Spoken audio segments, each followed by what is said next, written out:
ingkang dados perkawis ing Manakula. Mohon maaf, udah biasa di kampung, maklum orang mudik ya.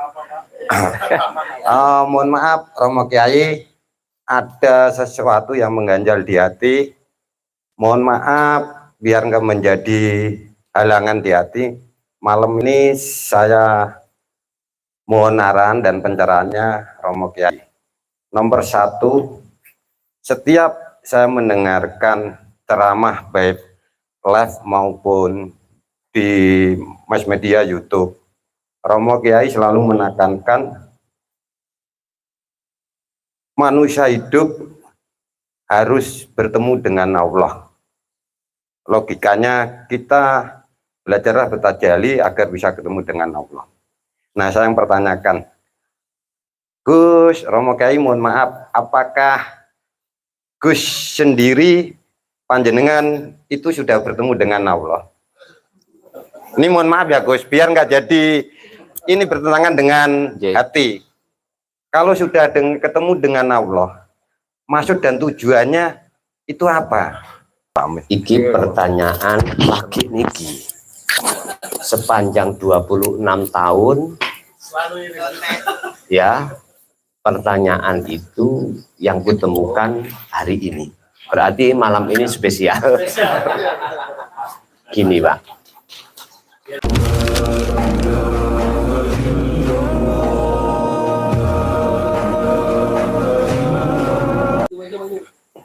sambil pertanyaan-pertanyaan bagi Bapak Ibu yang pengen ngopi bisa ambil kopinya.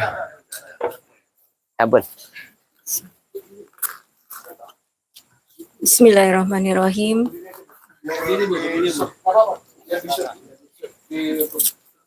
Bismillahirrahmanirrahim. Assalamualaikum warahmatullahi wabarakatuh. Waalaikumsalam. Perkenalkan, nama saya Nining dari Jabodetabek.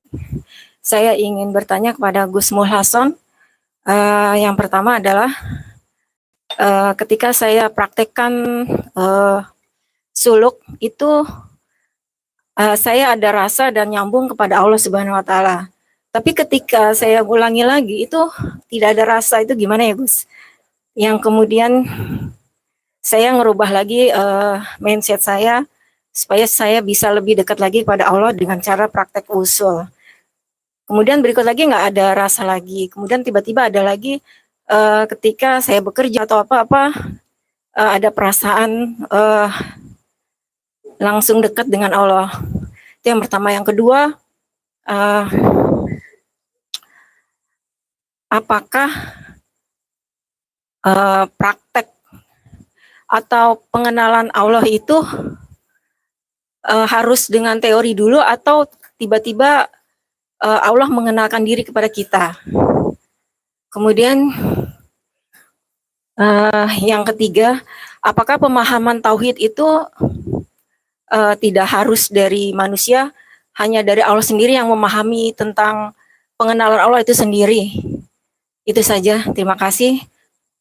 Wassalamualaikum warahmatullahi wabarakatuh. Waalaikumsalam.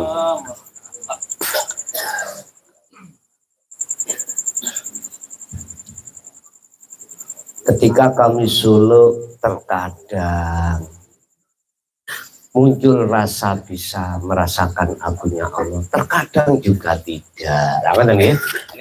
Mengapa hal itu terjadi? Ingat, sebelum Allah mensematkan makom musyahadatul baqa, pasti Allah akan memproses kita sebagai musyahadatul fana. Anak dulu, musyahadatul fana. Apa musyahadatul fana?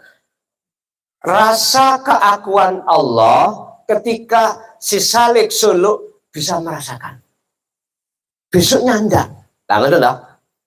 Artinya kemakrifatan hati terhadap Allah dalam satu hari satu malam sedikit sekali si salik dikatakan wasil.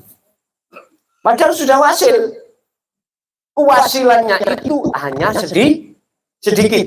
Itu disebut musyahadatul fana. Yang kedua, musyahadatul kamil. Ada yang mengatakan fanaul fana.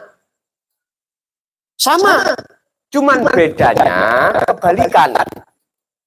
Kamil ini golongan kekasih Allah yang lebih banyak makrifat setiap saat itu daripada tidaknya.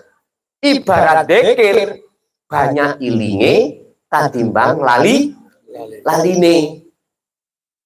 Yun sewu, mengapa harus gitu? Inilah Pak, proses dari Allah terhadap kita harus melewati itu supaya jenengan kali kula niki betul-betul gatekake nyekel rapet tentang bab zikir. Di situ memang ibaratnya sampean belajar nyetir mobil, Pak. Tidak bisa langsung lihe, nggak bisa. Mesti nubruk, penceng kabeh, kadang bodi mburi ku blesek. Mohon maaf, itu wajar dan itulah proses kita. Itu proses kita. Kecuali kalau sudah sampai pada yang nomor 3 disebut bako. Inilah golongan maksum, ya. Sedangkan 2 ini golongan mahfud.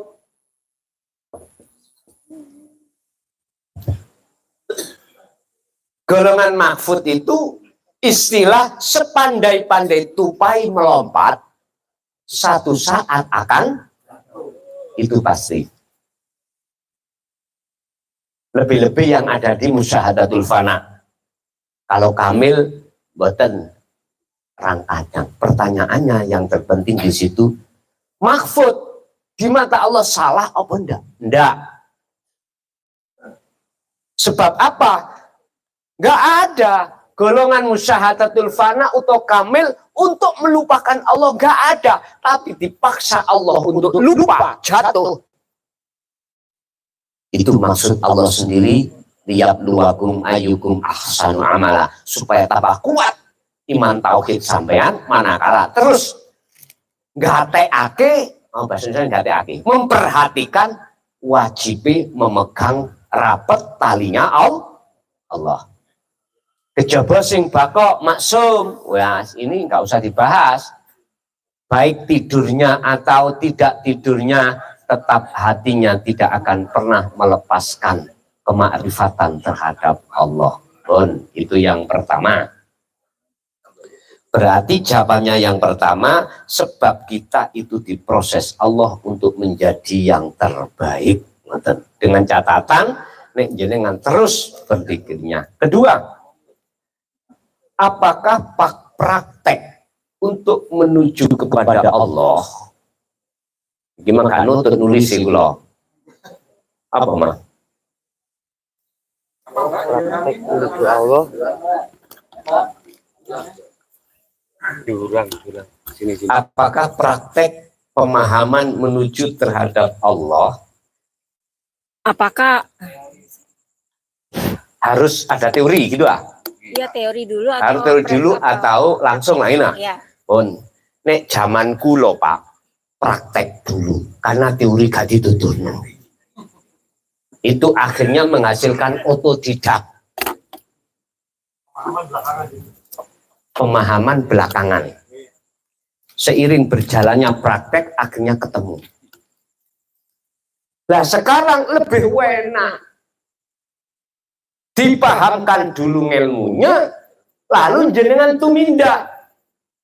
Iki nek cara orang gak gampang dadi wong gendeng. Loh jujur Pak, kula mantan wong gendeng. Jujur mawon. Loh berarti selama iki aku berguru nang wong gendeng. Iya. Lah kuwi sak kandhani mulai dhisik aku gendeng. Lah sama nek purun gendeng nggih monggo. Nyun sewu Bapak Ibu ya, nyun sewu estu. Sing kula maksud majnun gendeng itu gendenge ati nang Gusti Allah. Nyun sewu, apakah harus teori dulu, apakah praktek dulu? Itu tergantung mawon. Mek zaman dulu Pak, setahu saya praktek langsung. Teorinya dapat sendiri, dipahamkan Allah langsung di situ seiring berjalannya praktek. Pada mengeten, kita nggak ngerti ilmu elektro Pak. Terus kepingin dandani radio, ngapunten. Anak sekarang itu istilah itu boleh ikut pada orang yang sudah praktek itu lewat pengalaman-pengalaman praktek walaupun salah, gitu. Nanti pada akhirnya akan ketemu. Tapi lama Pak, ketemunya kebenaran itu lama. Kalau sekarang boten, lebih canggih ilmu atau teori dulu dipahami, setelah itu jenengan lampai. Ibarat orang mau buka reparasi, dia itu sudah belajar elektro terlebih dulu. Akhirnya ketika saat nerimo orang dandani TV, langsung bisa jadi. Karena sudah berilmu. Jawaban saya, terserah. Nek zaman dhisik dulu iku praktek teori ini ora ono. Pokoknya nek cara foris pokoknya ditawampel ngene ae. Suwe-suwe kok lama-lama akan mencari sendiri kok. Oh ngene, oh ngene, oh ngene. Contohnya kula badminton. Dulu Pak, mulai kecil tidak pernah megang badminton. Saya sudah anak berapa? Anak 3 kalau nggak salah, baru latihan badminton. Terus tua, karena memang pingin olahraga. Dulu sepak bola, bal-balan bisa. Lama-lama nggak bisa, terus adanya badminton, sudah tua ya badminton aja. Lama-lama nggak ibu Pak. Nggak ada ilmunya, teorinya nggak ada, pokoknya ditampak. Loh, lama-lama kami bisa ngambil skill nipu, skill nyemes, gitu. Kan ada skill-skillnya di situ. Lo tenang, backhand, ya toh, dan lain sebagainya.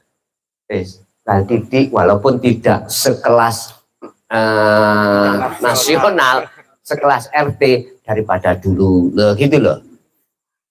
Akhirnya dengan pengalaman-pengalaman itu, saya mikir, iki bal kok iso nglayurono. Backhand itu kok iso banter.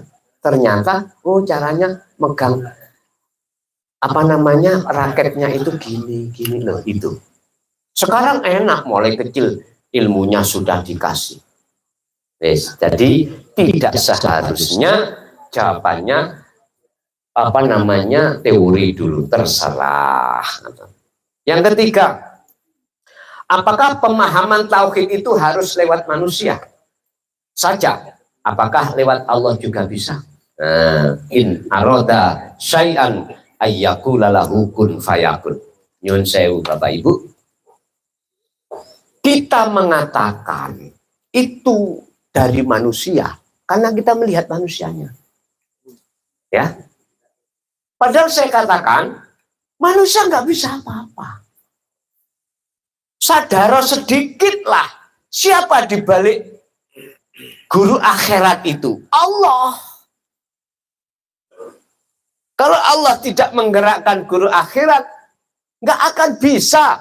Guru akhirat itu akan mengeluarkan makalah-makalah yang sifatnya tentang tauhid. Nggak bisa. Berarti bagaimana? Secara tidak langsung. Loh ini, secara tidak langsung ikut dari Allah. Nek secara langsung dari Allah, mohon maaf, tidak harus dilewat manusia, Pak. Bisa jadi lewat alam. Alam ini gini, wonten kitabnya namanya kitab Kauniyah. Ada kitab Kauniyah itu gini, mohon maaf tak tulis. Ada pelajaran seperti ini.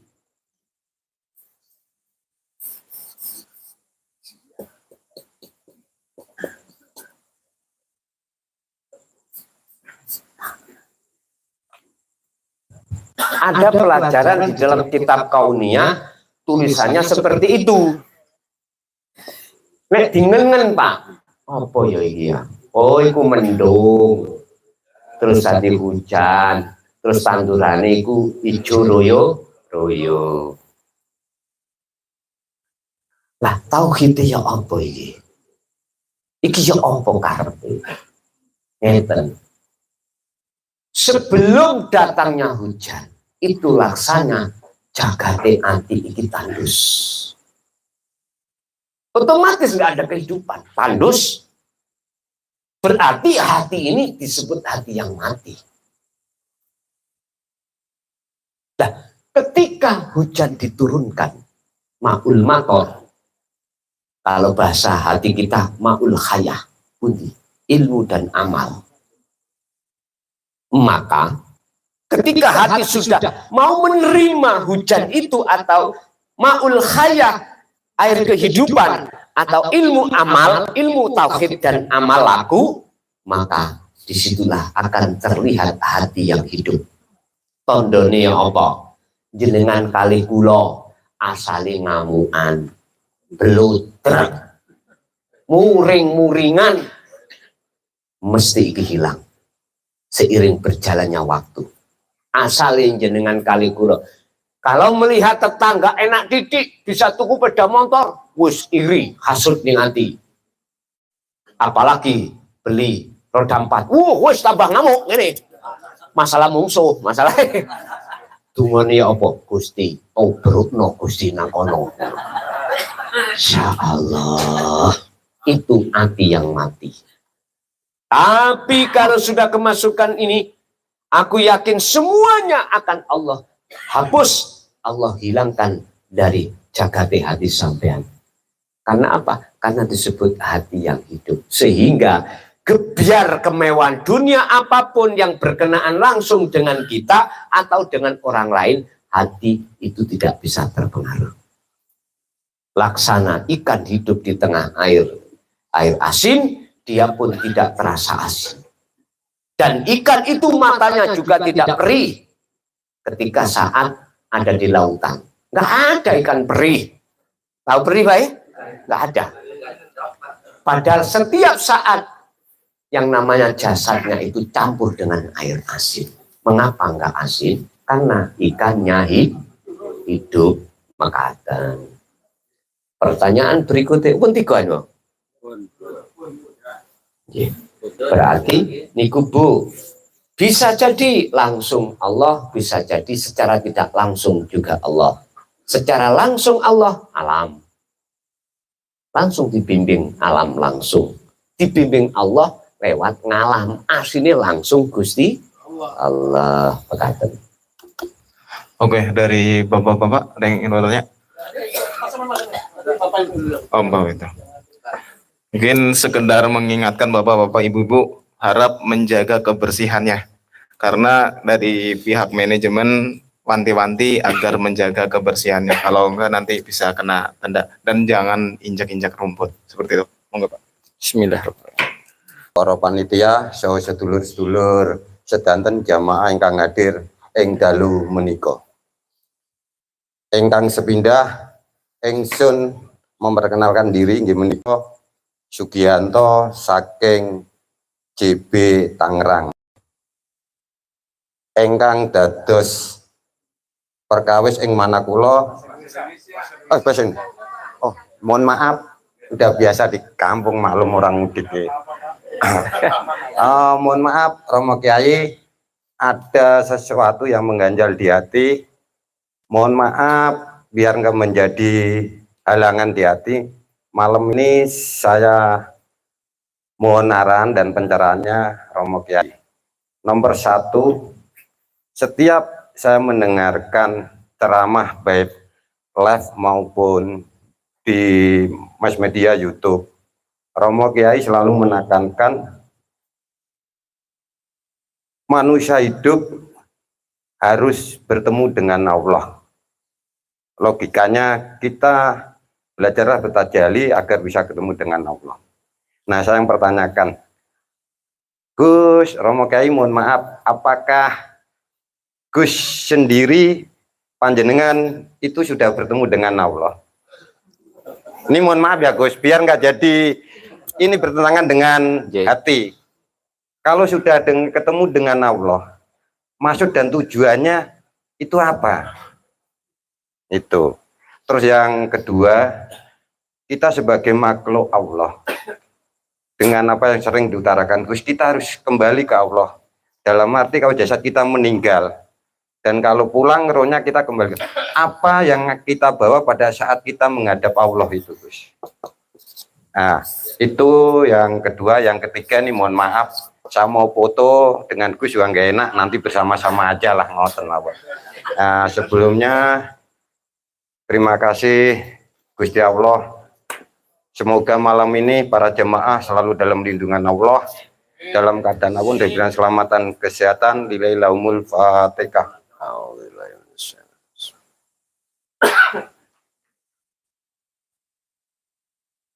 Terima kasih Romo Kiai dan panitia. Wassalamualaikum warahmatullahi wabarakatuh. Waalaikumsalam warahmatullahi wabarakatuh.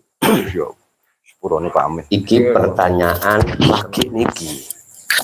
Sepanjang 26 tahun ya, pertanyaan itu yang kutemukan hari ini. Berarti malam ini spesial. Gini Pak, pertanyaannya apakah Gus iku sudah ketemu Allah? Lama nggih. Oh, sampai ben paham. Ini dengan uraian saya jenengan piyambak nanti sing menilai sendiri. Liko ilah,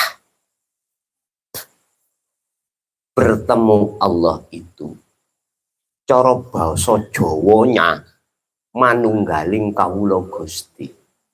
Itu bukan dua hal unsur ketemu ngeten.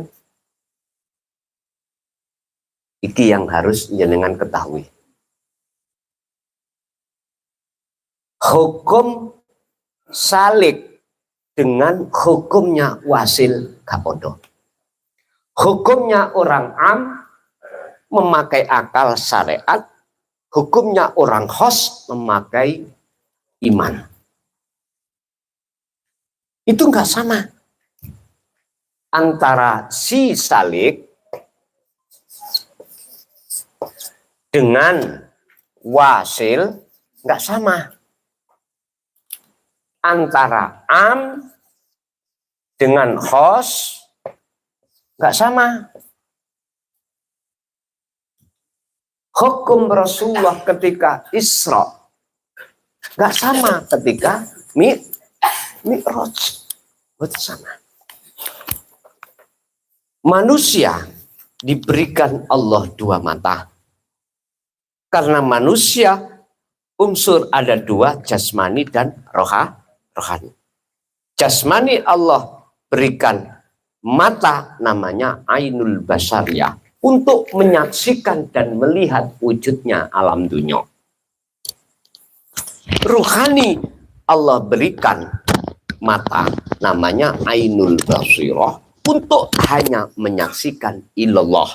Makanya mengapa syahadat itu ada istisna. Illallah. Aku bersaksi sesungguhnya tidak ada Tuhan yang wajib ku sembah, ku imani, ku cintai illallah kecuali disinilah. Ini namanya istisna. Jadi nggak boleh yang lainnya. Wajibnya mata hati itu hanya memandang wujudnya Allah. Si salik, si am iki didorong supaya sampai ke situ. Makanya ajaran risalah Rasulullah di jalur dinu tauhid itu wajib disampaikan. Nah, ketika si salik ini disebut salik karena ada dua. Satu, aku gerak sebab digerakkan oleh ada dua unsur. Inilah yang bermaksud tauhid la ilaha illa anta subhanaka inni kuntu minadz dzalimin dalam surat Al-Anbiya 87. Di situ ada hamba, juga ada khalik. Bahasanya kalau terhadap Allah sebagai khalik, anta Rabbi wa ana abduka. Anta dan anai. Ketika disebut salik, antanya kembali kepada Allah. Anta utawi panjenengan Gusti iku Rabbi, pangeran kula. Berarti nggak ada yang lain. Wa ana sedangkan saya hamba ya, iku abduka hamba panjenengan. Ini gak wis bener toh? Proses apa? Proses salik. Karena kelas itu. Bapak Ibu, ini belum disebut ketemu. Karena ini masih ada jarak, walaupun dekat masih ada jarak. Inilah proses su'aul basiroh menuju proses ainul basiroh. Proses muraqabah menuju. Nah, ini dituntut untuk berikutnya proses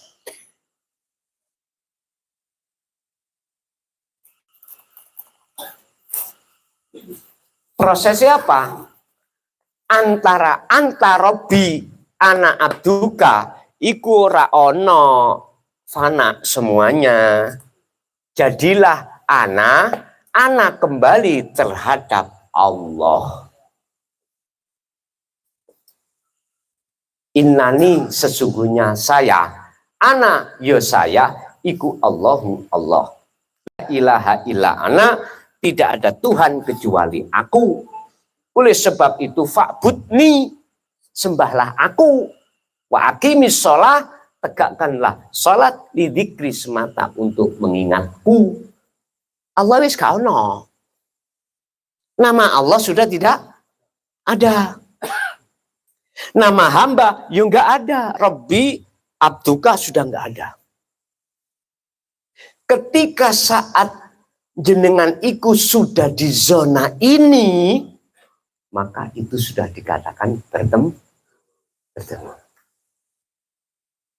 Ahad. Apa yang ku sampaikan tadilah ilmu ya. Teori, cuman teori.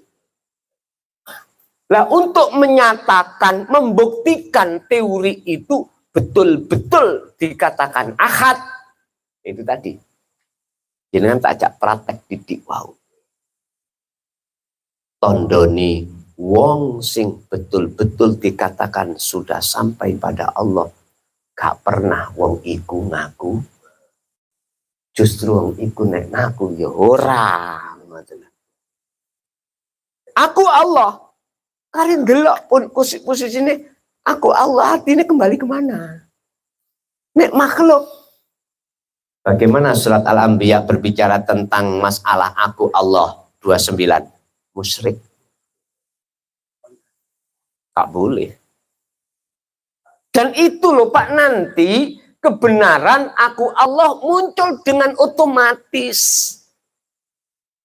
Setelah Allah membersihkan anta Rabbi wa ana abduka, itu sudah dihabiskan Allah dengan sendirinya muncul.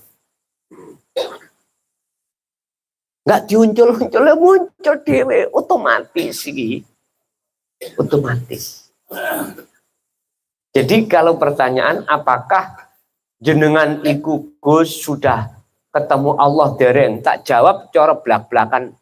Yoga. Bu, dia nak ceritani menungso ketemu Gusti Allah. Cara logika ngeten ya. Kita makhluk asalnya kan tidak ada. Sepakat nggih? Asal muasal. Lah adanya sebab diadakan oleh yang Ada. Nah, ketika kita merasa ada, maka disitulah penghalang kita kepada siapa sebenarnya yang ada. Lah terus, biar jenengan gak mumet, biar ngerti sejatinya yang ada, kembalilah asal kita tidak ada. Ketika Anda sudah kembali kepada asal, yaitu tidak ada, disitulah Anda akan tahu yang ada sebetulnya siapa, dohir batin. Cepat toh? Lah, kalau pertanyaan itu mengarahkan individu terhadap kami, Pak, mohon maaf, tolong dibuka di dalam makalah kitab Hikam. Gusti Allah itu akan menutupi kewaliane seseorang. Disebut kewalian itu, orang itu hatinya sudah difanakan Allah. Akan ditutup oleh Allah terhadap orang lain dengan cara Allah sendiri. Bisa jadi ditutup lewat pekerjaannya. Dia terus kerja. Sehingga sama dengan orang lain. Dia ya nikah, ya beranak pinak, nggih, kerja, iya. Pokoknya sesuai dengan hukum orang-orang syariat. Tidak seharusnya orang ini gembel, sak dalan-dalan. Kewaliannya Allah mboten ngoten. Tidak harus seperti itu. Tergantung Allah nutupi. 1, 2. Bagaimana mungkin si wali akan ngaku wali? Wong dirinya sudah tidak ada. Betul nggih? Itu kalau sudah ranahnya betul-betul di makom makrifat, mboten saged, Pak, diucapkan dalam sebuah kalimat. Nek diucapkan iki isih ngelmu, sik teori. Makanya mulai A sampai Z tadi itu mau teori dong sih. Praktek terhadap diri panjenengan masing-masing. Ya caranya praktek sederhana tadi lho, Pak. Iku bisa jenengan lakoni, kita lakukan di tengah kerjaan atau di tengah aktivitas apapun bisa. Bisa. Biasanya kalau orang saya dulu, Pak, kalau bilang gini, biar sirul asor itu katakanlah kalau sudah ketemu sejati nih, kamu harus bawa nih kalau Pak, digital nih kalau. Untuk memberikan signal. Zaman ini kok buatan digital, Korean ini. Korean utawa apa dok. Makanya tak dok kebocoran. Bocor Korean akhirnya. Ngoten. Mboten angsa. Ini kanggo memudahkan rapopo. Atau aktivitas lain. Mboten apa-apa. Atau nyun sewu tangan sampean ngeten-ngeten terus. Terserah. Ini hanya sebagai unsur faktor menggerakkan sirul asro sampean ikut cek terus di kiri terus berjalan. Ngoten lho. Nanti Pak, kalau sudah tidak bisa lepas, gak usah ngeten-ngeten. Sudah dengan sendirinya nanti. Paham gak? Yang kedua pertanyaannya, tujuan untuk apa kita itu menemui Allah? Menurut surat Al-Baqarah ayat 208. Itu untuk menyempurnakan Islam agama sampean. Agama sampean. Wis aku ngomong agama nih. Ini agama untuk semuanya. Udkhulu fis-silmi kafah. Ya ayyuhalladzina amanu udkhulu fis-silmi kafah. Sempurnakan Islammu. Artinya kesempurnaan Islam di mana? Makrifat. Syariat thariqat hakikat syariat itu yang ilmu tentang masalah jasmani. Thariqah adalah apa yang dilakukan jasmani. Nama sholat itu thariqah, itu jalan. Hakikat adalah tujuan. Apa tujuannya? Allah menciptakan sampean kali kula wa ma khalaqtul jinna wal insa illa hanya menyembah. Hanya menyembah. Dikatakan menyembah ini bertemu, Pak.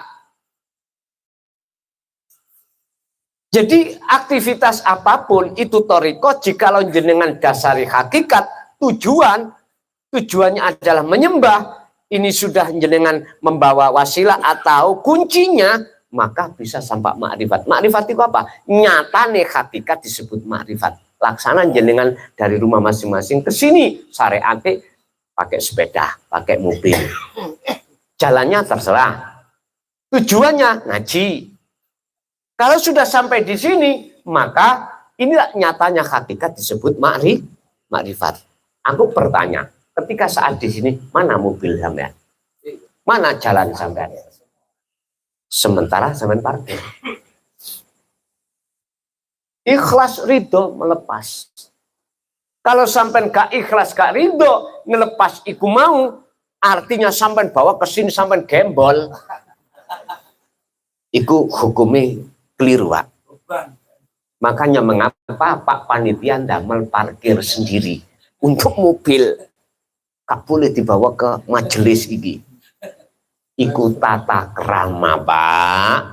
Kanjeng Nabi Muhammad walaupun numpak buruk pada akhirnya diparkir buroke, ya dah. Terus Kanjeng Nabi Muhammad ketika sudah membaca salam atau kehormatan terhadap Allah, setelah masuk di alam di mustawa, penghormatannya sudah nggak ada. Jenengan nanti dikir sirul asrar gak kanggu, karena itu wasilah penghubung antara ruh dengan hidup. Iso ketemu iku piye? Difanakno dulu sampai Allah.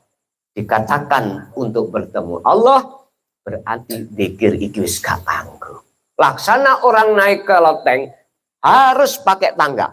Kalau sudah di loteng, tangga itu sudah tidak berguna. Pertanyaannya, jenengan diturunkan lagi atau enggak? Kalau enggak, berarti tangga ini sudah enggak berlaku bagi Anda. Apalagi sepeda, apalagi mobil. Pertanyaannya, jenengan ini tidak boleh pulang oleh Allah ke rumah masing-masing atau disuruh pulang. Kalau tidak boleh pulang, mobil tetap ada di sana. Enggak iso. Sampai bawah, tinggal semuanya.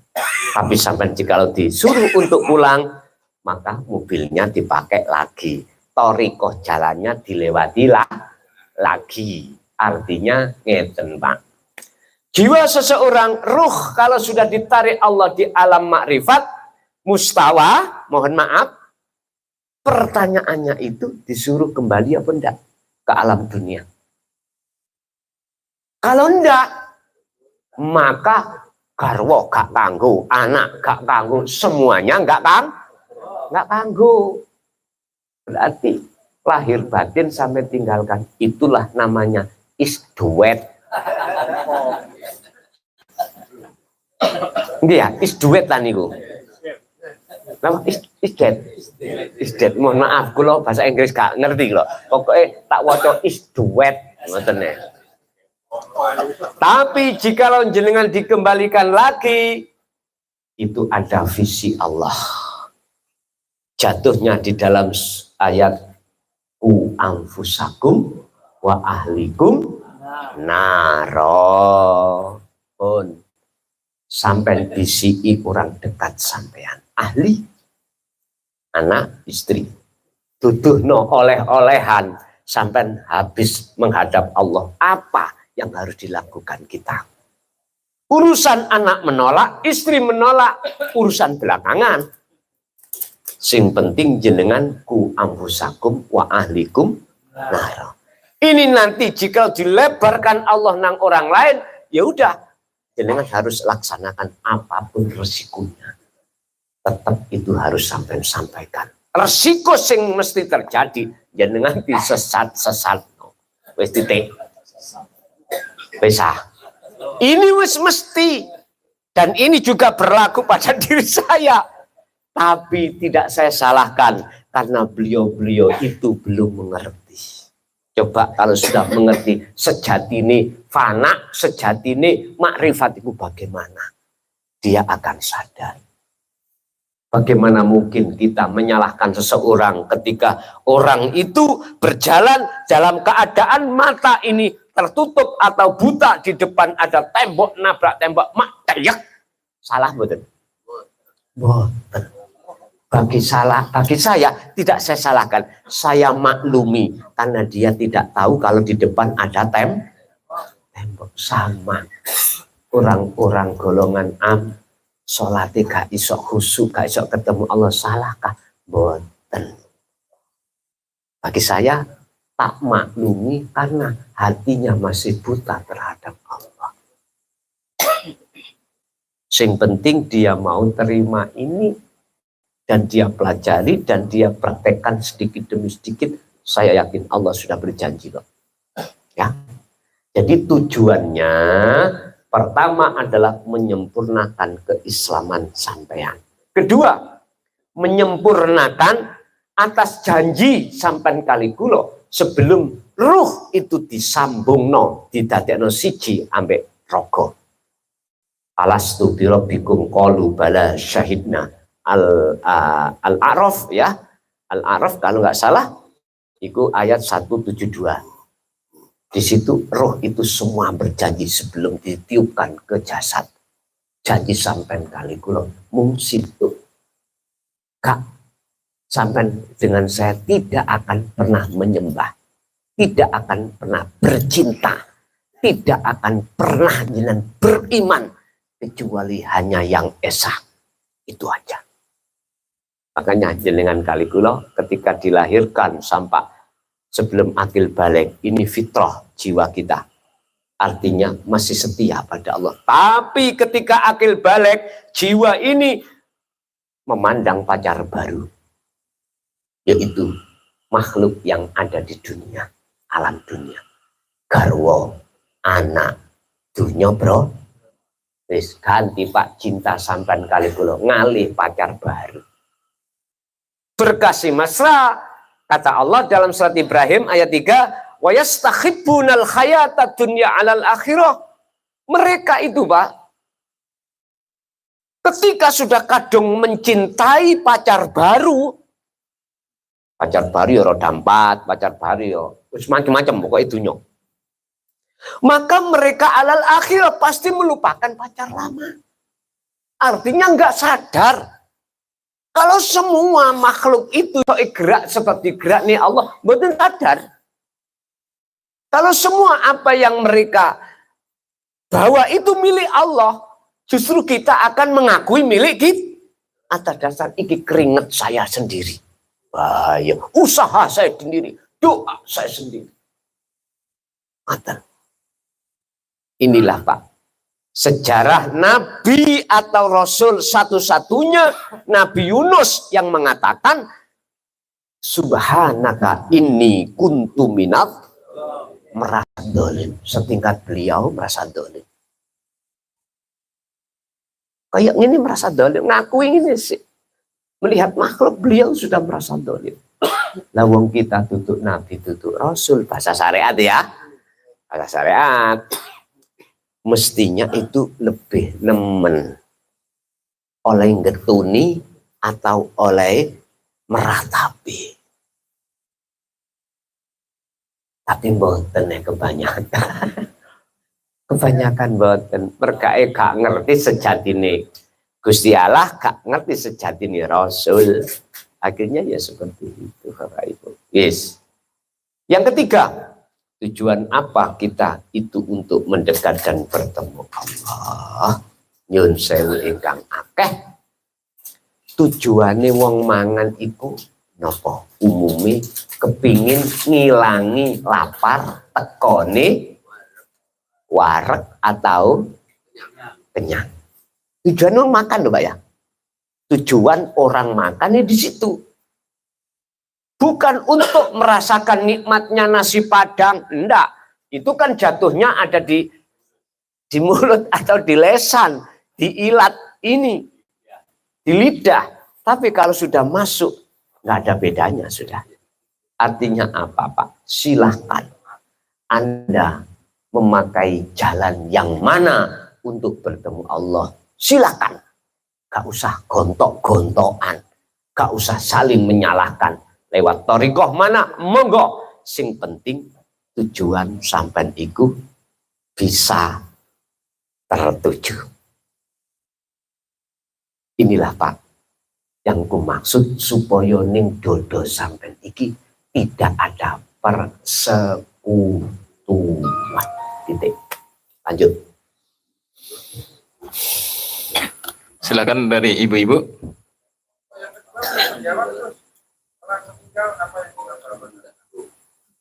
Setelah meninggal apa yang kita bawa? Berarti 3 ya? Lo kali kan tujuannya. Berarti 3. Nah, 3. Yang 3 tadi setelah meninggal apa yang kita bawa setelah meninggal? Wamin waroihim barzahun ila yaumi yub'atsun. Nyun sewu, di situ di belakang jenengan ada istilah barzah. Tatkala jenengan di dunia ini nandur jagung apa nandur pari? Teruslah, nandur rawe apa nandur jagung? Kalau jenengan menanam rawe, tahu rawe nggih? Gatel nggih? Pasti jenengan mendapatkan buah rawe. Kalau jenengan menanam jagung, pasti buah yang jenengan dapat adalah jagung. Artinya apa? Gini Pak. Amaliyah manusia itu di dunia, amaliyah hati maksudnya. Ada 2. Husnul a'mali nata itu husnil ahwal min qalbin zahidin. Bagusnya ngamal dohir di mata Allah, tidak di mata manusia. Itu sebab sumber muncul karena bagusnya lakune ati. Lah, bagusnya lakune ati ya bagaimana? Min qalbin zahidin nyawiji. Intine ning dodo sampean iki ora ngaku-ngaku jenengan kali kula sing wujud. Berarti laku apapun itu kebuku laku husnul amal, yaitu bagus di mata Allah. Sekalipun amaliyah jasad ini menurut pandangan orang lain hanyalah memberikan makan seekor lalat. Lah gak ternilai itu Pak. Gak ternilai. Di mata manusia si apik sholat, si apik sedekah, lah ngoten toh. Jadi ada lalat minum kopi saya diem. Saya biarkan.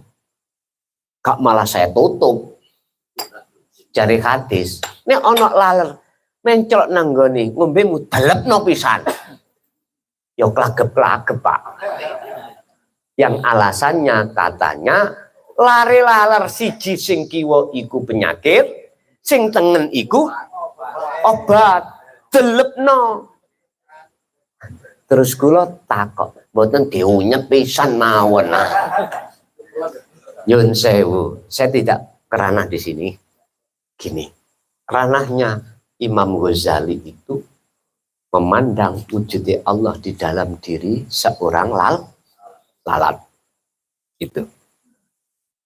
Inilah mingkol bin zahidin. Hati yang memandang, menyaksikan wujudnya Allah. Tanda-tandanya apa? Hati seseorang itu sudah tidak ada wujud dirinya. Makanya nggak ngaku. Amaliyah walaupun kelihatan sedikit seperti ini Pak. Lebih besar dan berbobot di mata Allah daripada amaliyah orang-orang secara jasmaniah. Su'ul ahwal min qalbin su'ul ahwali su'ul a'mali min qalbin rohibin nata iju min su'il ahwal min qalbin rohibin. Di mata Allah dikatakan jelek laku dohir sampai kali kula niki Pak, manakala munculnya dari hati yang rohib. Rohib itu apa? Condong terhadap selain Allah. Kula contoh salat Allahu Akbar ning dadaku ngaku rasa sing muncul yo kelason iki sing iso nglakoni. Yo kelason iki sing ngadeg makhluk niki lho Pak, maksudnya masih muncul seperti itu, maka si luweh apik orang yang membiarkan lalat meminum tadi. Padahal sholat saya 70 tahun seperti itu. Laksana apa? Nyun sewu. Laksana daripada biji kacang satu aja jenengan tanam. Biji ya. Pasti dia akan membuahkan berlipat ganda. Lebih baik satu biji daripada kulitnya sak truk, sak gudang sampai tanam. Cukup badan. Ya udah. Berarti apa yang dibawa seseorang setelah meninggal sesuai dengan amaliyahnya ketika saat di dunia di mata Tuhannya.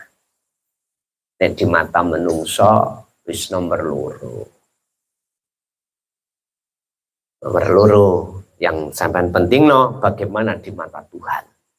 Itu yang terpenting. Sehingga mengapa W.R. Supratman mengatakan bangunlah jiwanya dulu.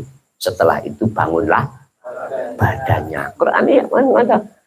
Wabtaghi fima ataqallahu darul akhirah lalu walatan sana sibaka minatun. Nomor loro. Tapi fakta di dunia saya melihat kebalik. Hatta zurtumul makobir, kebanyakan sampai mati belum sempat hati menjadi hati min qalbin zahid. Hati belum sempat menjadi hati yang sebagai kekasih Allah. Malah memusuhi Allah. Berkata. Lanjut. Silakan dari ibu-ibu, ada yang ingin bertanya?